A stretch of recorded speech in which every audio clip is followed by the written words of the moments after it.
Then the positional asphyxia. This is important. Usually you must have seen the police adopting a position.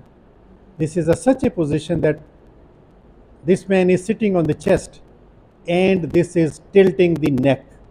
So this positional asphyxia will kink the trachea and the chest will be compressed and person is unable to move because of position.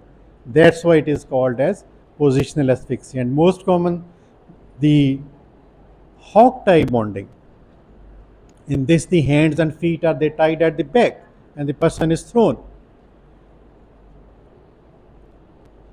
The hog-tie bondage is the tying of all the four limbs together at the back. And this is usually the position how it is tied. And they are tied from the wrist and the ankles at the back.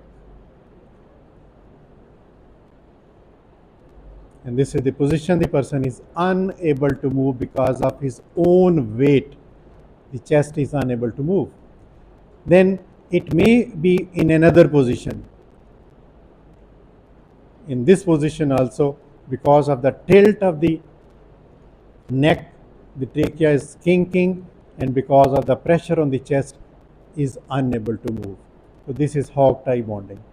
Then the ball tie, the individual is tied in ball shape. Usually it is called as fetal position. The knees, legs, they are pulled up and pressed against the chest wall and tied together. This is ball tie. Ball tie bondage is the position in which the person is bound tightly in a ball shaped position, and it is also called as fetal position. This is how the person is tied up.